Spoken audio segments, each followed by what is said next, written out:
Please read this slide.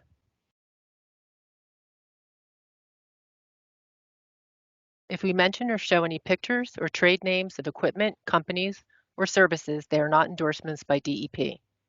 The information in this presentation is meant for discussions about various and existing potential regulatory mechanisms. No final decision regarding the information in this meeting is expressed or implied by DEP. Next slide, please. Good afternoon and welcome back. My name is Janice Hottinger, Supervisor of the E-Waste Unit. Thank you for attending this meeting today, where we will discuss the portion of the electronic waste rule amendments that pertain specifically to group plan administrators. Next slide, please. The following are members of the rulemaking team: Assistant Commissioner's Office, Site Remediation and Waste Management, Judy Andraco, Esquire, Regulatory Officer. Bureau of Recycling and Hazardous Waste Management, Daniel Clark, PhD, Environmental Specialist and Rule Manager. Janice Hottinger, Supervisor and Facilitator. Scott Compton, Environmental Specialist. John Dickinson, Rule Assistant. Anna Doherty, Environmental Specialist. And in the Bureau of Hazardous Waste Compliance and Enforcement, we have Nick Byer, Environmental Specialist. Next slide, please. So that everyone present has an opportunity to provide input and comments, I'm going to go over the rule meeting guidelines. Please enter your first and last name and the organization you represent in the chat box in lieu of a sign-in sheet. Please ensure that your microphone is muted and your camera is off during the presentation and when not speaking. Please use the chat box if you are experiencing technical difficulties during the presentation, such as you cannot see or hear someone speaking. Please type your questions into the chat box or use the hand symbol to ask a question. For those unfamiliar with this feature, hover your cursor over the hand symbol and click it to raise your hand. When called on to speak, please unmute your microphone and consider turning on your camera. When you have finished speaking, please remute yourself and turn off your camera. Please speak slowly and clearly and state your name and affiliation. I'm now going to turn the meeting over to Dan Clark. Thank you. Hello, everybody, and thank you, Janice. And yes, I see a few people have added their name and affiliation in the chat, but if everybody could make sure you please do that for record keeping, that would be great. So again, today we're talking about proposed amendments to the waste rules. And, you know, we're going to start with the functions of a group plan administrator. Under the Electronic Waste Management Act, the DEP may allow a group plan administrator to fulfill a manufacturer's responsibilities on its behalf under Section 10 of the Electronic Waste Management Act, including registration, payment of registration fees, and submission of plans. Under Section 10 of the Electronic Waste Management Act, each manufacturer to whom the department provides a market share that is greater than 0.01% of the total is required to submit a plan to the department for the collection, transportation, and recycling of covered electronic devices. A group of manufacturers jointly submitting a plan pursuant to Section 10 of the 10.a of the Electronic Waste Management Act shall collect, transport, and recycle the sum of the obligations of each participating manufacturer, and if a GPA fails to fulfill a manufacturer's responsibilities on its behalf, the department may take enforcement action against the manufacturer. Next slide, please. So these are the concerns that DEP has regarding group plan administrators as the law has been recently administered. Weight becomes difficult to track when it moves through multiple entities, particularly when it is bought and sold in the marketplace by an authorized recycler acting as a GPA. And weight that cannot be accurately verified or tracked cannot be credited toward a manufacturer's collection obligation, which the department is terming a manufacturer's actual market share in weight. A manufacturer that fails to collect its actual market share in weight may be subject to penalties and a non-compliance fee. And the DEP's difficulty in accurately verifying and tracking weight also frustrates the goal of the Electronic Waste Management Act, which is the efficient collection, transportation, and recycling of covered electronic devices by manufacturers. The provisions outlined in the next slide will enable DEP to better track weight bought and sold by a GPA, including those that are also authorized recyclers, which would benefit the DEP, manufacturers, and GPAs. But the DEP is open to alternatives that would enable DEP to track and verify weight to the benefit of all involved.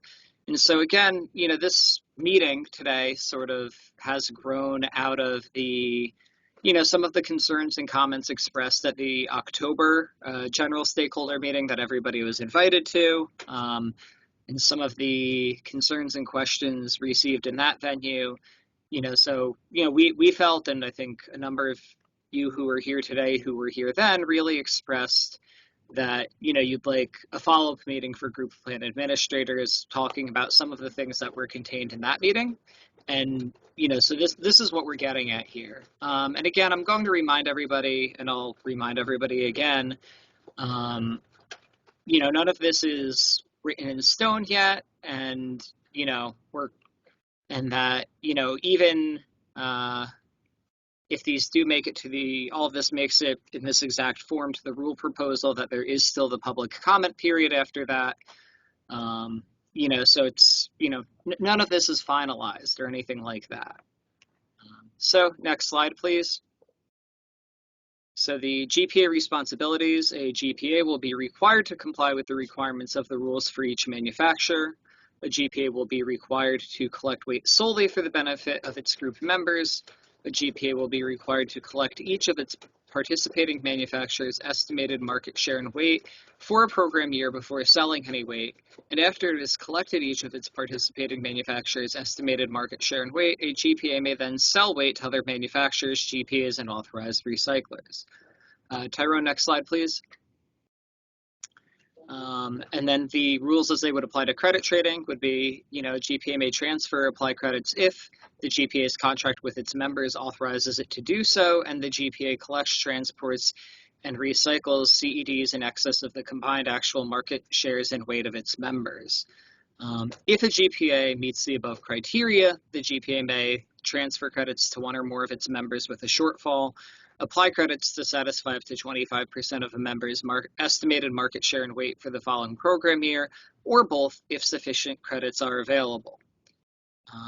Next slide, please. So, that was really all of the slides we have prepared, and in a second, I'm going to open it up to comments and questions and remarks. But, because I know this has been a brief presentation, but in the event anybody needs to get off before we're done, summaries of this and relevant information will be made available at the DEP work group site, which, is the same place that the October stakeholder meeting was posted.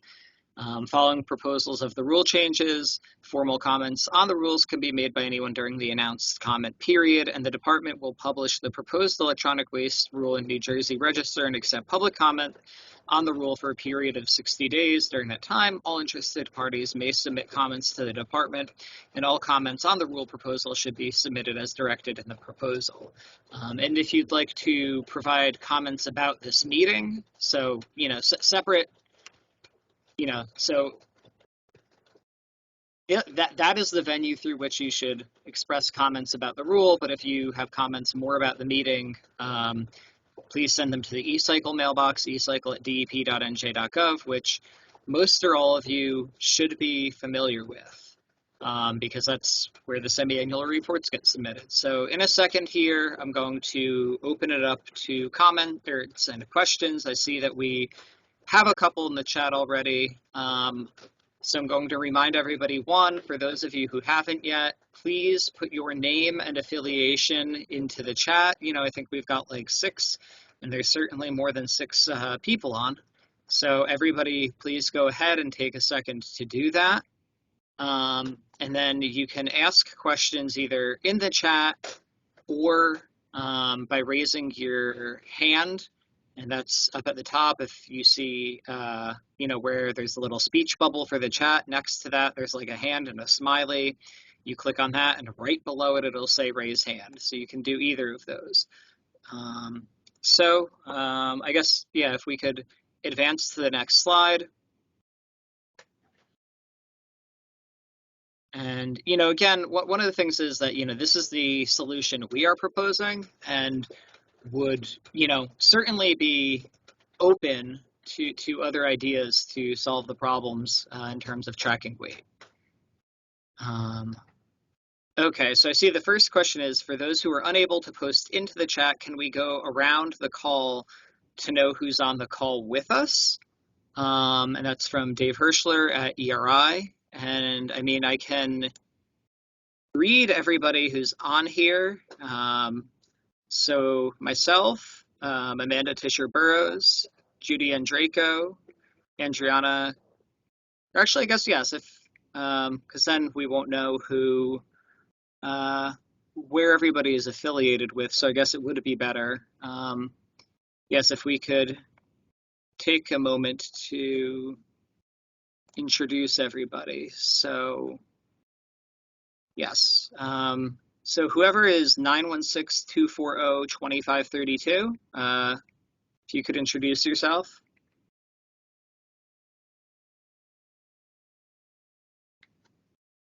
No, no takers. Okay. Or 916-240-2582.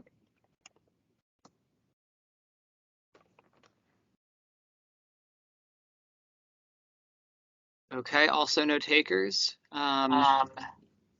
Hey, Dan, can I suggest that this is Janine McGregor. Can I suggest that I've tried to do this with this many people. It's going to be tough. Can we just suggest when people speak that they introduce themselves and where they're from? If they're not speaking, I don't know that it matters where. Okay, yes, who's listening. absolutely. Yeah, I just think it'll be too hard to implement this. Okay. And yes, with that, so, you know, if anybody has questions, please, you know, put them in the chat or raise your hand and we'll call on you. Any questions or comments at all?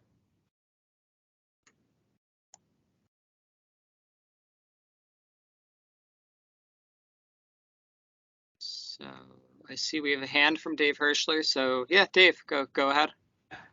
Thanks, Dan.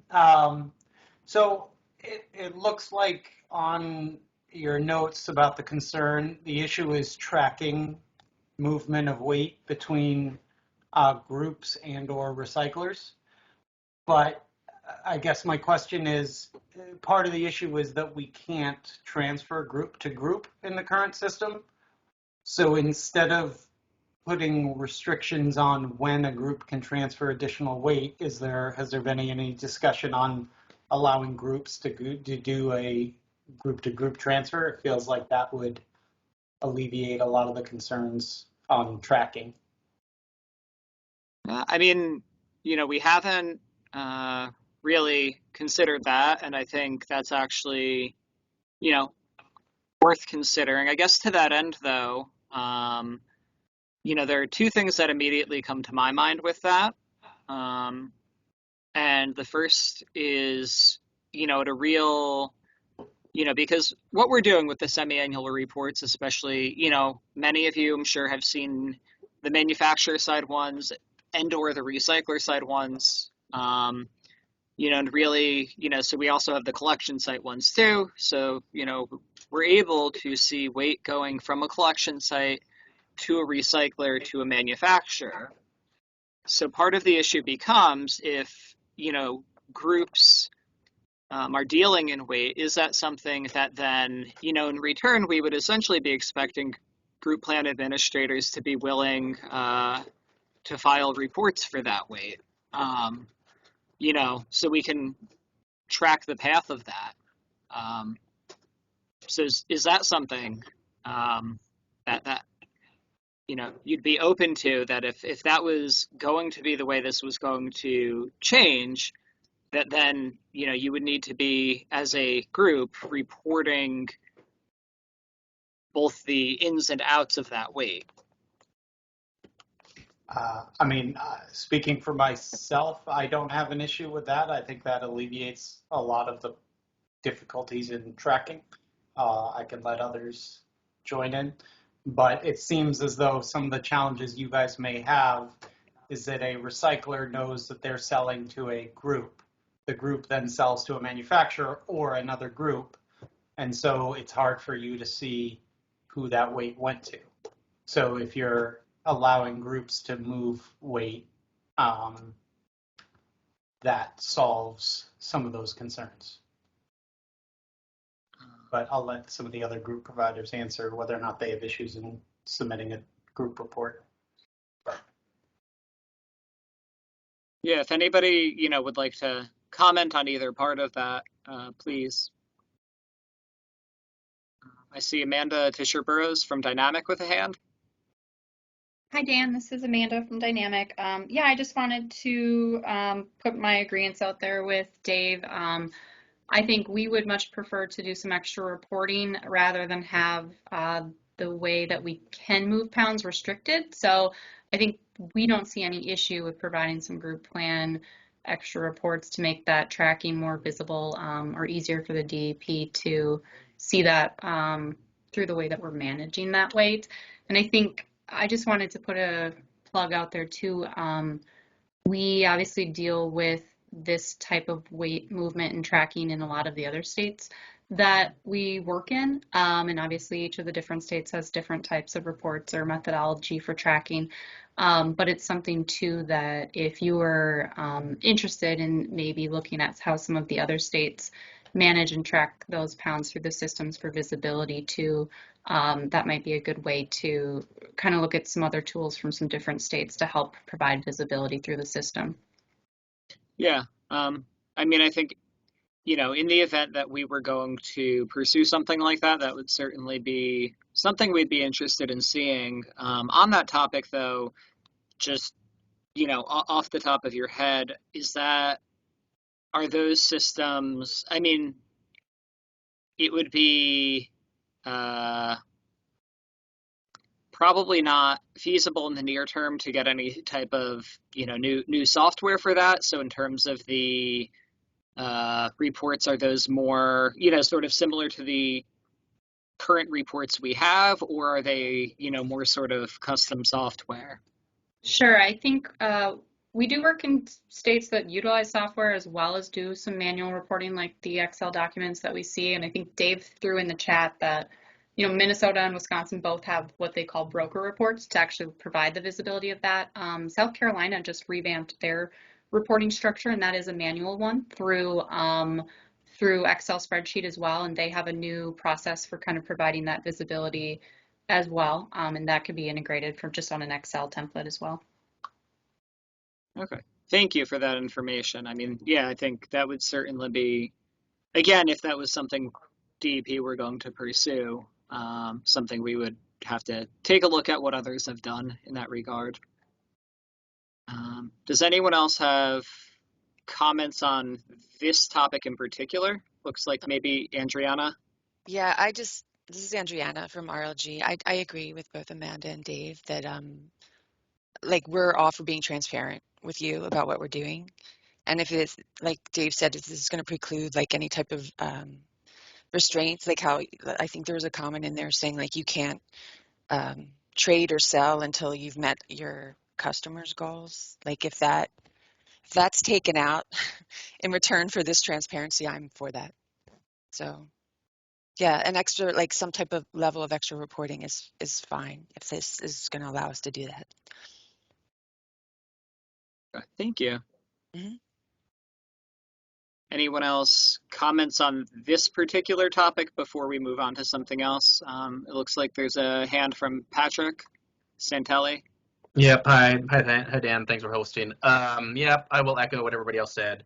As a non-recycler, we're still okay with it. I can't believe I'm advocating for additional reporting. But I think that would be having these GPAs report an additional support helps you track where some of the weight's coming from and then where it's going. So, we would advocate for that as well. Okay. And again, too, this is a lot of this is also, not only, I don't want to make this sound like, oh, this is, just to make our lives easier, but also too, in the spirit of fairness that, really, if we can't verify weight and somebody is somehow getting falsified weight into the system, that hurts everybody. We are very much, want to make sure that there is a level and fair playing field and that only weight that has been adequately vetted counts. And, so then it sort of comes down to if we can't do that, then the option, becomes not to count that weight. And if it's good, I feel like that would, hurt everybody if if it's good weight, but there's no visibility of the source, that does become a problem. So I think I see two hands from David Hirschler and then Diana Mathis after that. So Dave. I was going to let Diana go first since I've already talked, but I was just going to say you already have the formatting needed. I think in your AR report you have the bought and sold tabs, and really that's all that you would need from the group. So a recycler would be reporting that they sold to a group, and then the group would say, I bought from these recyclers and sold to these manufacturers or these groups. And so I think you guys already have all that formatting in place. I don't think you'd have to reinvent a wheel. It would just be those same two tabs elsewhere. Yeah, and I'm actually going to real quick, I'm putting in the chat here if anybody wants to take a look at those. Most of you are probably familiar with the AR reports, the authorized recycler reports, but if you aren't, they can be found here, and that's tabs 4A and 4B, I believe. And I think we might need a little bit more than that, but I could see that being part of the template. Thank you, Dave. And then Diana, you have your hand up. Yeah, so just following up on what Andriana said to sort of prevent that regulation that prevents us from transferring weight until we've fulfilled our OEM's obligation. If we aren't able to sell outside of our group plan, then a a real problem for the OEMs is that we would be then front loading all of their cost into the first part of the year, which I think OEMs would be pretty upset about before we could then sell. So let's say we collect everything within the first 9 months of the year, instead of spreading their costs more evenly across the whole year, they would be taking big chunks of cost in their profit and loss statements in the first part of the year, which I don't think any of them would really appreciate before we could then start selling. So this, I think, by allowing us to have this process where we could report, what we're selling and prevent, and also sell to brokers more evenly or other group plans more evenly, then I think it also keeps the OEMs happy too. Okay, and Diana, so I'm clear with what you're saying. Part of this is that I guess, because I've never, worked for a group plan administrator, that I guess, costs to your customers, to the manufacturers, that their costs are billed on some sort of quarterly, monthly cycle. And so by disallowing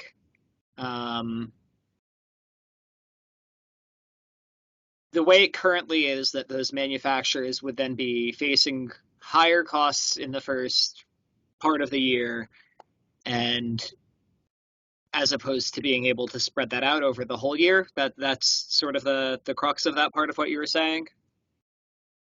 Yeah, well, like I'm understanding the proposal, which is we have to sell to the OEMs first before we could sell outside of our group plan.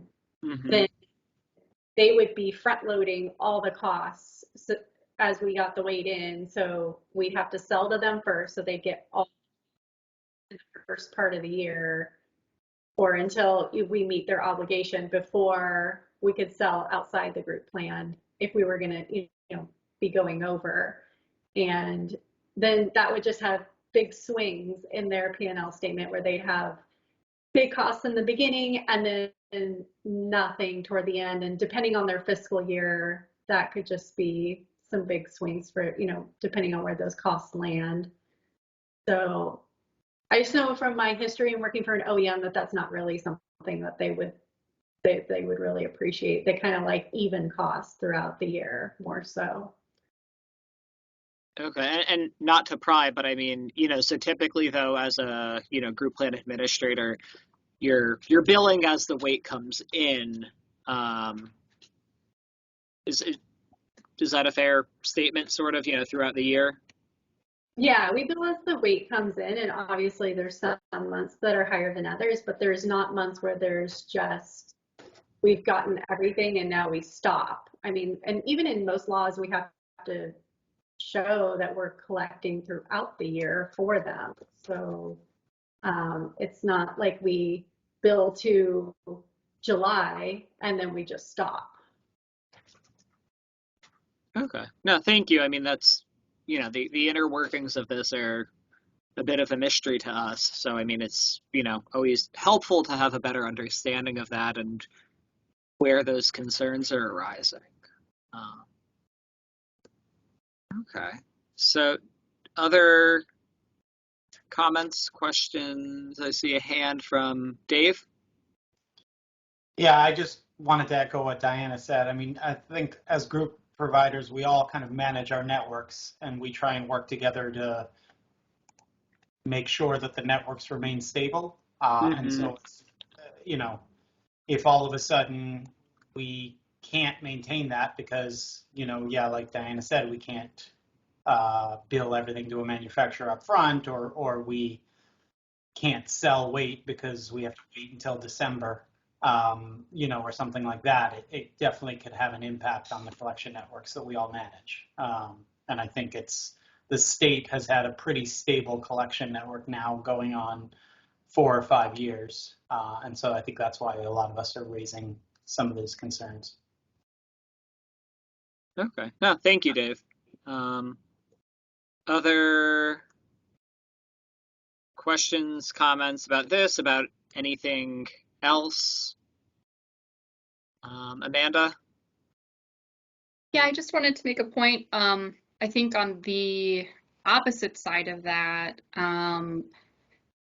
where Diana talked a lot about front loading the OEMs that are part of the group plans, there are OEMs that run their own plans and utilize either authorized recyclers or a mix of authorized recyclers and group plans to fulfill their volume as an independent OEM in the state, prohibiting the group plans from selling weight into those independent manufacturer plans creates extraordinary risk for those OEMs in the state, because they potentially would maybe not be getting billed all year long for any volume until the end of the year, when the group plans that support them would then be able to release those pounds. And sometimes a lot of the larger OEMs are the ones that plan to do those independent plans because they're trying to diversify their networks and make sure that they have risk management practices in place for getting weight from multiple group plans or multiple recyclers, particularly because the fine in the state is so high. And so by pushing that off, those manufacturers actually may have a lot more risk or concern within the state, and that could create a lot of additional issues with fulfilling those accounts and ensuring that they have enough volume to meet their obligations in the way that you're proposing some of these changes, I think. Okay. Now, and just to make sure I'm hearing what you're saying, and I think I understand it, is that, and you're right that, I mean, I think for the most part, those non-group manufacturers do tend to be larger and do tend to work with a range of recyclers and groups, and that, if they couldn't buy weight from a group earlier in the year, that they would face the opposite problem, and that they would then, instead of having all of their costs, say January to, July or September, they would then hit September, October, November, December, and then really get walloped then, which would probably be, I'm assuming would also be not something they would love either, that everybody sort of wants to spread these costs out. Is that a fair characterization of what you just said? Yes. A lot of times, yeah, they have to have budgets. The budgets are in place, and there's X amount of dollars per quarter per month allocated for these cost models to pay for these programs. And particularly the risk would be not only the financial exposure for these OEMs that have independent plans at the very end of the year getting hit with all those costs, but also running the risk that they haven't been able to obtain any volume throughout the year. So they now are at a higher risk of not fulfilling their obligations because they haven't been tracking pounds into their program all year long to ensure that they're on pace to hit their obligation requirements. Okay. No, thank you. I appreciate that. Okay. Any other comments, questions, concerns, about anything that was in the presentation today from anybody?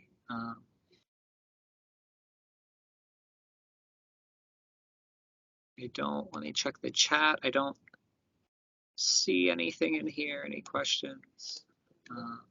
And again, we do appreciate all of you making the time today. This is, there's certainly things we don't know, which is why we want to hear from you about ideas or solutions you might have.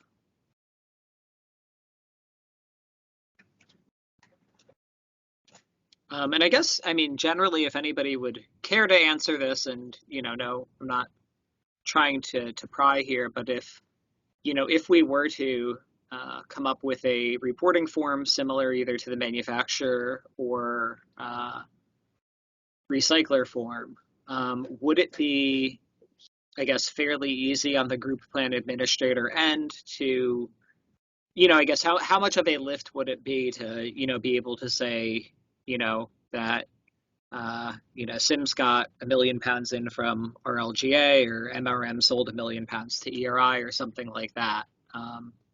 If anybody would care to comment on how hard or easy that would be to track.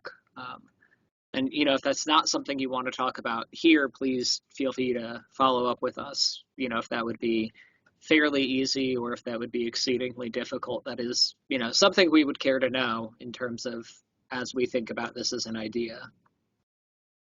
Patrick? Yep, it's Patrick with MRM. Yeah, we have no problem. We want to increase transparency in your state, and we want you to see where we're purchasing the weight from and who we're selling it to. So, essentially when we're doing our manufacturer reports, we're doing this anyways. We're just breaking it down to the manufacturer level. So that's an easy, easy report for us to generate and get to you guys. Okay, thank you.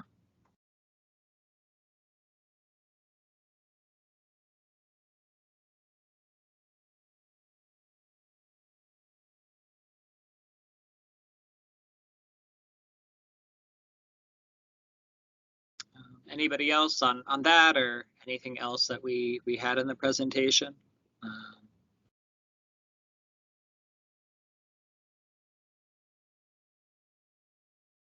Scott, it looks like you have your hand up. Yeah, sorry, let me unmute and all that. So I guess I'm trying to follow Diana's comments, and I understand not front loading manufacturers' costs. I get that completely. But so if I'm understanding correctly, you're saying, so we want to be able to then trade or move material between groups.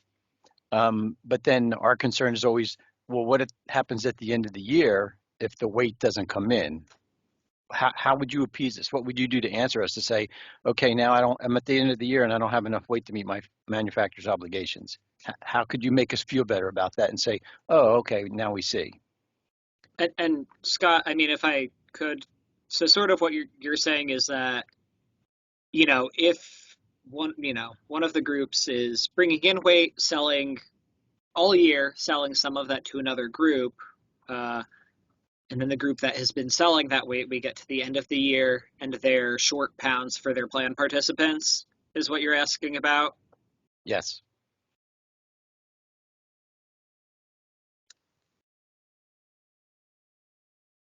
Diana, it looks like you have your hand up. Yeah, I can go and respond. So I think the only year, I can't speak, I guess for everybody, but the only year where we saw tremendous difficulty was the first year of COVID, so 2020. And beyond that, this program has been around a long time and networks are pretty much established. So forecasting is, I think most groups would agree that we're we're able to do pretty good job of forecasting at this point what's coming in and seasonality. So tracking weight is something that everybody is doing across all states, and at some point you do realize, like, okay, we're tracking over and we do have available weight, and before it gets too far into season, I mean, nobody wants to be stuck holding weight in at Thanksgiving, right? Like, I mean, that just makes for a terrible holiday season. So it's kind of like where we can see what's going on pretty early, you know, at least at the halfway mark, like what's really going on. So it's not to say like on day one everybody's automatically buying and selling. Maybe some people are, but I think most people here would say that they've been in this long enough to know what their networks are doing. And when you get a few months in, if projections are following actuals, then you can see where you're going to land at the end of the year. So obviously, I think everybody would agree our first priority is to our own OEMs. We don't want to have problems with the contracts we have with our clients. So yeah, that is always, and then the projections that say we're going to go beyond that is when people start really looking to sell outside so that nobody's holding more than what they need. Thanks.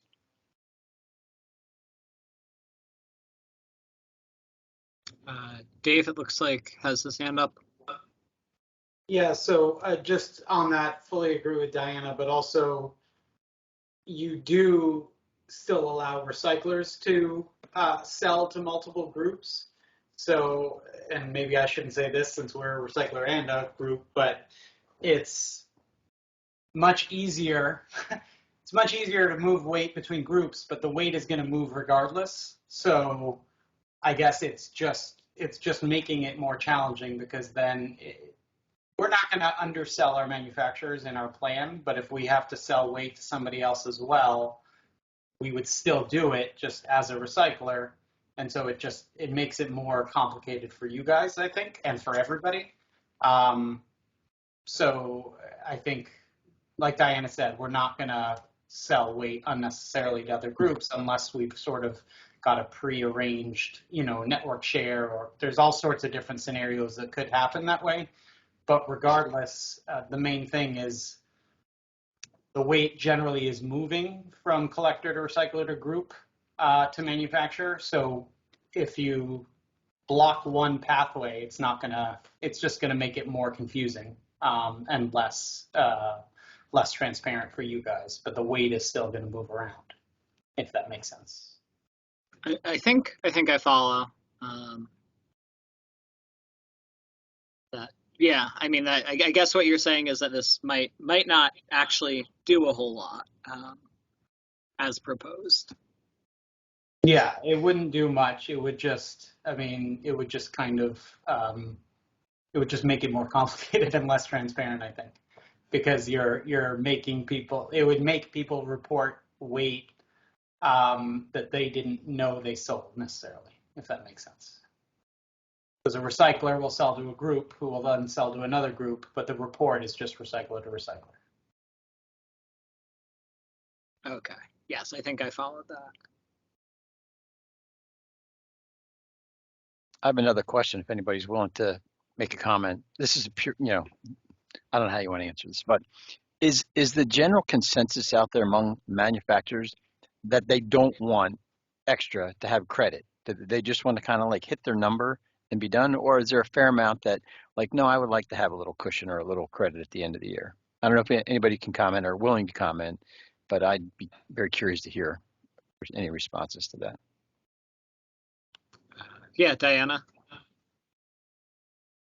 I mean, there's a allowance in the law to go over the 25%, right? And so that is, I think there's absolutely no OEM that's going to say, hey, I'll take 30%. I mean, there's no purpose to doing that. So nobody wants to pay more into the system than what they absolutely have to pay. So if there's an allowance to carry over, that helps them in the next year. But anything that just supports the cause is, I don't think, generally accepted.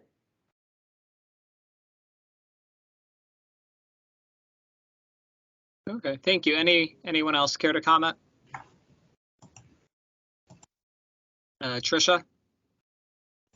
Yeah, I think there are a number of manufacturers that share what Diana's saying, but I would say it really varies by manufacturer. And as a plan with many, many manufacturers, we see people who have really different philosophies. We have some who want to ensure the networks remain really stable, and they're willing to budget and assure that. There are others who don't want to go an ounce over. So I don't think you can really I just think manufacturers vary, and I'm not sure we can speak on their behalf completely, but certainly they're not crazy about going way over, but there are those who take the long game and help, are not opposed to going over and having those credits. Great, thanks, appreciate that.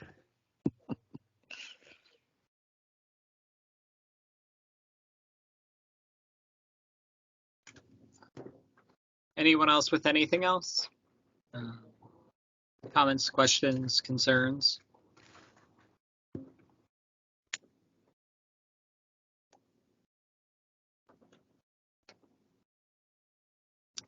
Anyone at all? I see somebody's video that looks like Andriana, but Sorry, I hit the wrong button. What time, when are these rules supposed to be in effect? Is it 2023 still, like January?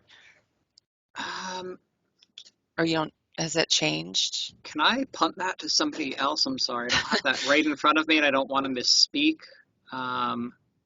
Either Judy, do you have an answer for that? Sure. We're hoping that the adoption would be sometime in the summer of 2023. Okay, so they'd be adopted and then be effective in 2023, or effective in like the program year starting 2024? I think it would be the program year 2024 to allow for that data collection. Dan, am I right on that one?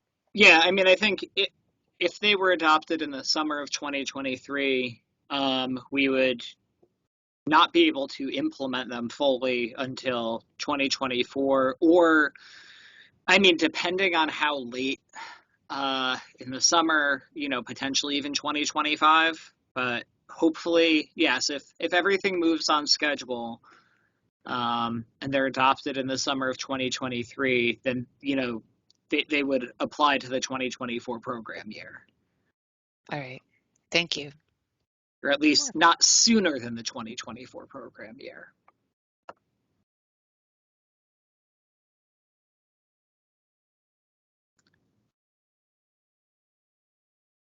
Anybody else? Comments, questions, concerns?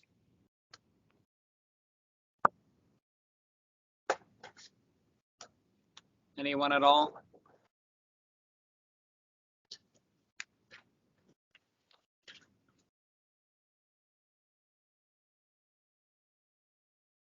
Okay. I guess, seeing none.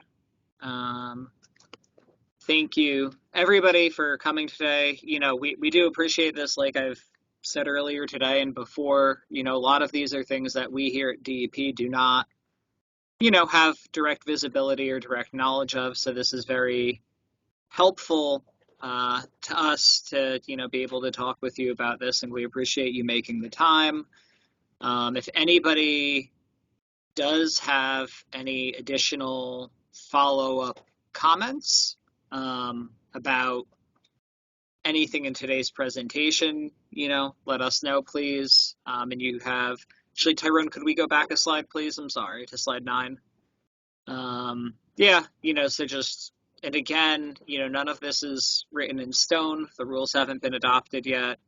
So if, you have comments during the formal comment period, please also submit those, not just on this, but on anything. And yeah, also, before you go, if you haven't yet, just if you could put your name and affiliation in the chat, we would really appreciate that for record keeping purposes. And thank you very much, everybody.